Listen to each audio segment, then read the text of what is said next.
hora das eleições é na Rádio Nereu Ramos, a rádio de jornalismo que informa o eleitor.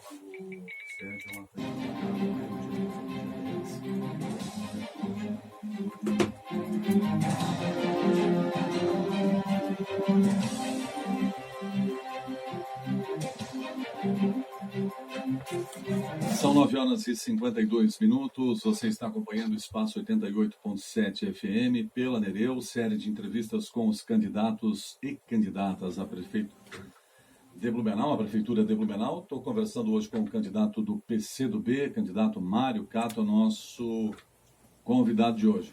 Candidato, quero perguntar para o senhor o seguinte: qual é a experiência administrativa que o senhor tem para governar uma cidade como Blumenau? Na administração pública, primeiro foi a construção e elaboração da central de leitos lá na Secretaria de Saúde em Pelotas, né? Então, quando eu terminei minha formação em saúde pública, eu fui convidado para trabalhar na Secretaria de Saúde. Lá a gente montou a central de leitos, onde basicamente a gente não aumentou nenhum leito a mais na cidade, mas pela organização, por isso que eu falo tanto de organização como ela é importante, sem aumentar nenhum número de leito, a gente aumentou em 30% as internações.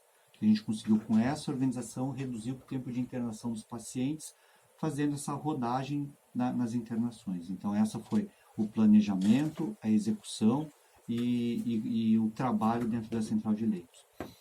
Também alguns trabalhos que aí trouxe para cá, de avaliação de qualidade de serviços. Então, o serviço que eu fiz junto ao Conselho Municipal de Saúde, de avaliação de serviços, para conhecer os problemas internos de cada serviço.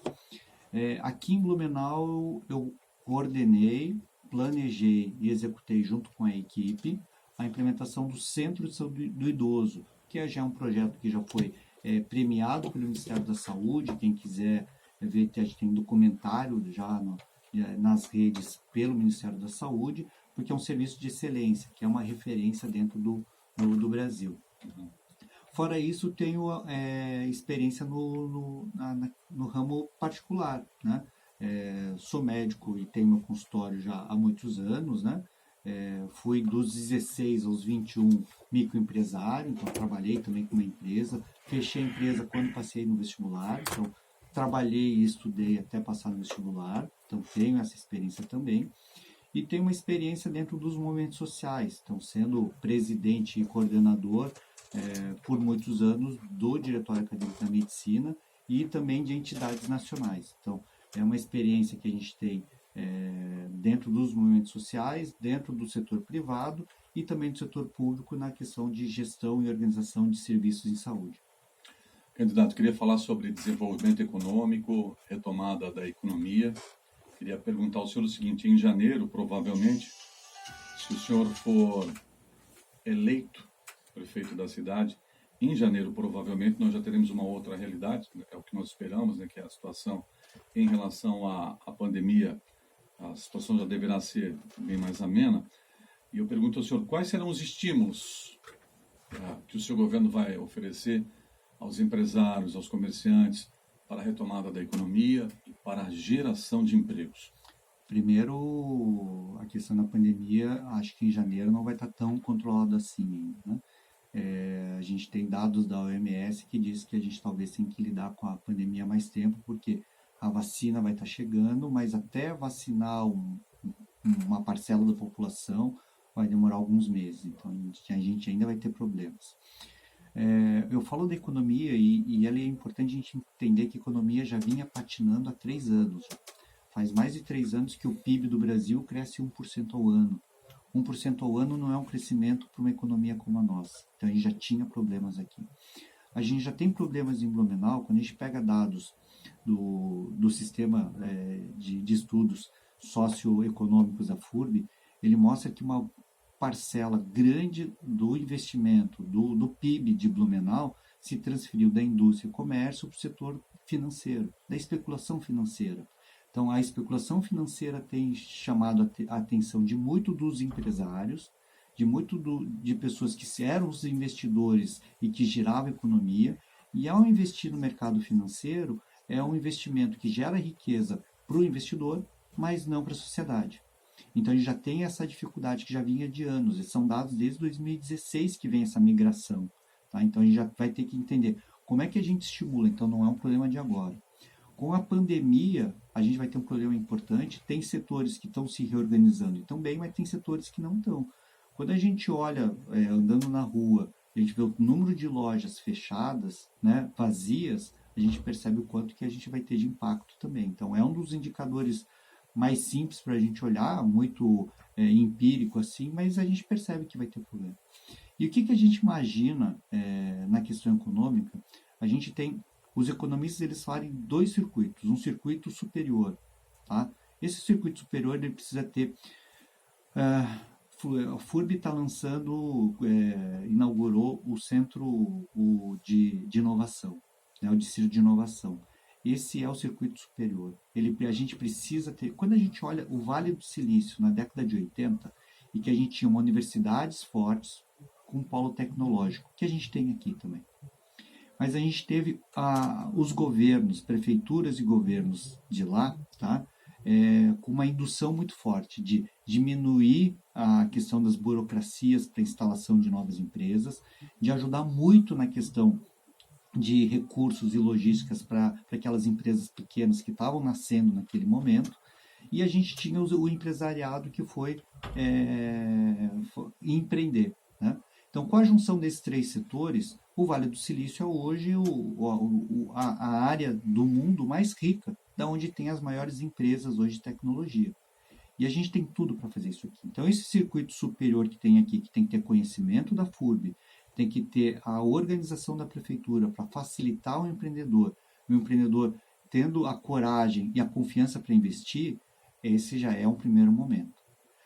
As empresas que têm, de todos os setores, da metal mecânica, têxtil, da área de tecnologia de informação, elas vão ter que ter um programa sim, de incentivo. E a prefeitura tem que fazer disso. Só que esse incentivo ele não pode ser uma via só. Eu não posso deixar para ti investir, fazer toda a isenção fiscal e não ter nenhuma contrapartida tua. Tu precisa me garantir quantos anos tu vai ficar aqui. Eu preciso garantir que tu compre matéria-prima daqui da região. Porque em vez de comprar material de informática de São Paulo, por que eu não posso comprar de uma loja de Blumenau? Se eu preciso comprar móveis, por que eu vou trazer de fora se eu posso comprar daqui? Então a gente tem que ter essa contrapartida que ela gire a economia local também. Que tenha como fornecedor, sempre que possível, fornecedores de Blumenau e região. Porque isso gera economia. Então, essa é uma contrapartida que tem que ter aqui. Só que às vezes a gente esquece que isso está muito bem descrito já em muitos livros, como induzir isso. Isso a gente sabe, a gente tem economistas na nossa equipe que sabem disso. Mas eles também sabem que tem que fazer a parte de baixo, o circuito inferior da economia, que são quem está desempregado, quem perdeu o emprego, tá? E que não tem mais trabalho e renda. E como que a gente faz isso? Com cooperativas. A gente pode ter uma cooperativa de serviços gerais, tá? Que a gente compra o serviço. E essa cooperativa vai fazer pequenas contenções nos morros, contenções de leito de rio, e a gente compra esse serviço deles, gerando trabalho e renda e já prevenindo desastres. Eu posso fazer uma cooperativa de costureiras para fornecer uniforme para as crianças nas escolas, para os profissionais de saúde, da educação, porque aí eu estou comprando o material deles, gerando emprego e renda. E dando uma questão social de ter uniforme para as crianças. Eu posso criar uma cooperativa de entregadores de aplicativo aqui. Por que eles têm que mandar o dinheiro de imposto e uma boa parte do lucro para fora se não pode ficar aqui? Então, a gente tem um setor de tecnologia muito bom, que faria esse aplicativo muito fácil aqui. Tá? Então, a gente poderia ter para esses meninos que estão correndo para cima e para baixo. Não sei se você sabe, a gente tem estudos que mostram que esses meninos estão trabalhando mais ou menos 7 dias por semana, 12 horas por dia, para ganhar entre R$ 1.500 a R$ 2.000, se arriscando todo dia nas nossas ruas. Se ele tem uma cooperativa aqui, que ele pode ficar com um pouco mais do lucro com ele, para ele ter um salário, uma renda melhor, ele vai gastar aqui, ele vai gastar comprando uma roupa nova, ele vai gastar se divertindo, quer dizer, também tem que se divertir, e talvez trabalhar um pouco menos. Então, a indução econômica, ela é no circuito superior e no circuito inferior. E no meio tem os micro e pequenos empreendedores, que tem que ter uma linha de crédito. Então, o BlueSol pode ajudar no microcrédito também. Então a gente pensa no contexto geral para que a gente dê trabalho e renda, ajude o micro e o pequeno empreendedor com crédito e no circuito superior com essa questão de conhecimento. A gente tem que mudar, trazer tecnologia, e aí a prefeitura era super importante na questão de diminuir as suas burocracias, porque para abrir uma empresa hoje é impressionante, tá? Você demora 3, 4 meses para abrir uma empresa, tendo que pagar aluguel, manter funcionário, e daqui a pouco você não consegue ter a saúde financeira. Então a gente tem que diminuir esses gargalos que a própria prefeitura traz. Mas também da logística, né? Pois é, no seu governo, então, em quanto tempo será possível abrir uma empresa, legalizar uma empresa? O menos possível. Hoje, no que o estudo da FURB coloca, são 37 dias, em média. Tá? Ele ainda é muito, muito tempo. Tem países na Europa que são 2 dias, tá? Para abrir uma empresa. Tá? Só que tem uma burocracia muito grande. Para abrir hoje uma instituição para idosos, por exemplo, a gente tem o alvará do bombeiro, o alvará da vigilância, o alvará, né? E aí você pede esse alvará, eles demoram 30 dias para fazer fiscalização, 20 dias para fazer... Então, tem uma questão muito lenta nisso. Lógico que tem uma questão de organização. Como é que eu vou me organizar, por exemplo, num alvará da vigilância sanitária, se a gente sabe que hoje a vigilância é um grande cabide de emprego? Tem muito comissionado dentro lá.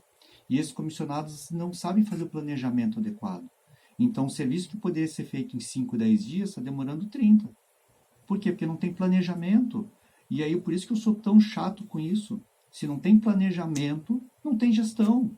Porque ou eu faço a gestão, eu sempre brinco, a gestão do bombeiro, pagando incêndio toda hora, ou eu faço o planejamento mesmo. Eu faço planejamento e faço gestão. Eu faço gestão de metas, de resultados, de responsáveis e de prazo. Mas para ter esse tipo de gestão, eu preciso ter planejamento, eu preciso sentar e planejar.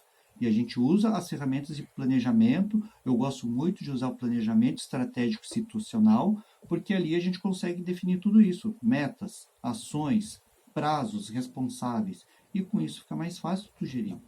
Ainda sobre esse tipo de assunto, sobre esse tema, candidato, tenho falado aqui com os demais candidatos que num momento como esse, de dificuldade, de recessão, de crise, né? As pessoas perdendo emprego, as empresas batendo cabeça para sobreviver, tempos de recessão, avisam para os detentores de mandato que a capacidade do contribuinte de pagar impostos está esgotada, está no limite. E a gente segue pagando máquinas públicas inchadas em todas as esferas de poder, governo federal, estadual, municipal.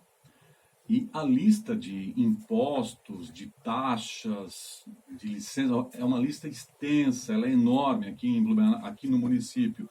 É ISS, é ITBI, é IPTU, e depois tem as taxas, né? É taxa de limpeza, taxa de iluminação pública, coleta de lixo, taxa de esgoto, tarifa básica de água, tem as taxas ambientais, taxa de licença para construir, taxas da vigilância sanitária, taxa de localização, enfim. É uma lista enorme. Qual será a política de cobrança de impostos do seu governo? O senhor falou que vai ter renúncia fiscal para as empresas que criarem emprego, mas eu queria perguntar, essa lista extensa aqui vai ser mantida no seu governo, se o senhor for prefeito da cidade? O que dá para diminuir aqui sem comprometer a arrecadação e os serviços públicos prestados pelo município? Primeiro, que eu não gosto do termo de renúncia fiscal. Eu acho que é investimento público. Quando você faz um contrato com uma empresa e você abre mão de uma parcela de impostos para conseguir um benefício para a sociedade lá na frente, não é renúncia, é investimento público. Então, quando às vezes a gente organiza a questão tributária, é isso, tá? Então, eu não gosto do termo de renúncia. Essa lista de taxas ela é muito grande mesmo, né? Eu acho que uma das taxas que está errado, tá?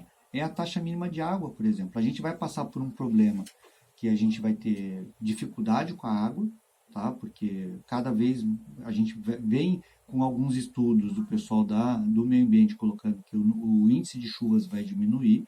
A gente nunca viu o rio tão seco como há alguns meses atrás. A capacidade de tratamento da água, de investir cada vez mais, às vezes esses recursos não tem. Então, o que a gente tem que fazer? A gente tem que economizar água. Só que aí eu tenho uma taxa mínima de 10 metros cúbicos. Mas eu, na minha casa, consumo 6. Então, se eu consumo 6, eu pago 10. Mas então se eu vou pagar 10, então se eu gastar 8, tá bom. Então tem um desperdício aí.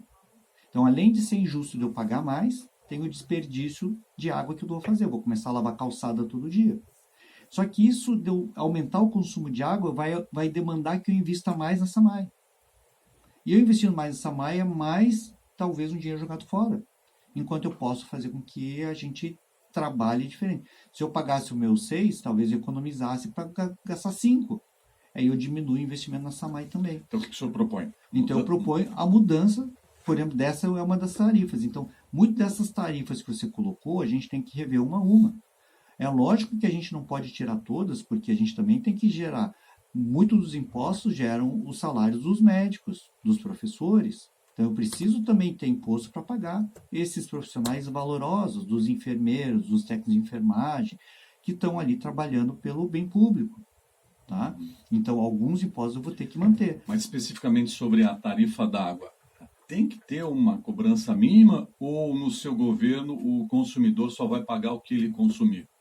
Eu acredito que seria muito mais justo, principalmente depois de um tempo. Eu estou numa casa que já tem essa instalação dessa rede há mais de 40 anos, porque qual é a justificativa da tarifa mínima? Mas eu preciso implementar a rede. É um investimento, tudo bem, mas está lá há 40 anos já. Preciso pagar ainda hoje? Então, eu acho que a gente tem que ter uma forma de você ter o investimento em novas instalações, sim, mas em outras que já estão bem pagas há muitos anos, fim da tarifa mínima, sim. Seria muito mais justo para quem mais precisa, porque tem menos renda, tá? Que se pague o que ele consome. E com isso a gente consegue economizar muito no sistema. Ok. Ainda para falar um pouco mais nesse bloco, para fechar esse bloco sobre economia, na Europa, hoje eu estava ouvindo a CBN nacional, a Europa voltou a registrar recordes de casos semanais, no boletim semanal de casos, novos recordes foram registrados aí, os números vêm aumentando na Europa, já tem lockdown sendo adotado em alguns países, algumas regiões da Europa.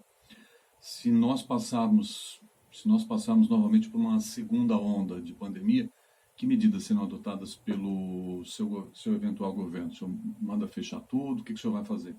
Primeiro, a gente tem aprendido muito. Eu falo que quando a gente teve a gripe espanhola, a gente demorou 3, 4 anos para entender o que estava acontecendo. 5, 6 para compreender o mecanismo, porque a gente aprendia lentamente. É impressionante que a gente tem menos de um ano da doença, a gente aprendeu tanto com ela. A gente aprendeu, por exemplo, que a questão de eu estar no ambiente aberto, eu não tenho tanto risco como se eu estivesse no ambiente fechado. Então, algumas atividades ao ar livre a gente pode conseguir manter. Tá? Então, assim, a gente precisa ter um conselho realmente técnico. Eu sempre falo que o Trump, mesmo sendo um negacionista e dizendo que não era, mas ele montou um comitê técnico com um dos maiores epidemiologistas do mundo, que é o Anthony Fauci, e ele seguia esse conselho técnico. A gente aqui não teve conselho técnico. Então, a gente via muitas vezes a administração federal, estadual, municipal, seguindo a pressão. Não é seguir a pressão, é seguir o que o conselho técnico fala. Eu montaria um bom conselho técnico, escutaria o que eles orientam. Foi assim que a Nova Zelândia fez. A Nova Zelândia, a primeira-ministra lá, Jacinda, tá? A primeira-ministra da Nova Zelândia, ela montou um conselho técnico e seguiu o que eles mandaram. Com isso, a Nova Zelândia está aberta, está controlando os casos e não está tendo segunda onda. Por quê? Porque é conhecimento, sabedoria. E a gente não pode seguir pressão, tem que seguir conhecimento. Então, a gente tem aqui uma FURB, tem outras universidades, tem no corpo técnico da Secretaria de Saúde muitos bons profissionais. Façam um bom conselho e façam disso. Mas é inadmissível que eu participei de uma reunião desse conselho técnico lá, e é inadmissível que diretores da própria Secretaria de Saúde passaram 3, 4 reuniões sem abrir a boca. Porque não sabem o que estão fazendo, porque são comissionados. Então, você ter comissionado que não sabe o que faz, eles ficaram 3 reuniões sem abrir a boca. Aí era eu falando porque eu sou sanitarista, os hospitais falando porque estavam desesperados pela demanda, e a gestão quieta, escutando, sem organizar a questão. Então, é inadmissível que isso aconteça. Então, a gente precisa ter um conselho técnico e que vai articular disso. E aí é papel do prefeito de negociar como vai ser com o comércio, de como vai ser feito, porque os empresários têm a sua vida. A gente entende disso. Mas se a gente também não tiver consumidor que está com medo de sair, ele não vai consumir também. Então a gente retroalimenta. Olha só na economia, esse dilema sobre economia ou vidas, o Brasil não salvou vidas, teve mais de 150 mil mortes, e o Brasil, dos países do mundo, é o país que mais perdeu o valor do real comparado ao dólar, porque os outros países não perderam tanto. Então a gente perdeu na economia e perdeu vidas. Então a gente tem que entender que a dinâmica de salvar a questão sanitária, ela também salva a economia. 10 horas e 12 minutos, fechamos assim a segunda parte dessa conversa, entrevista com o candidato Mário Cato do PCdoB. Intervalo agora.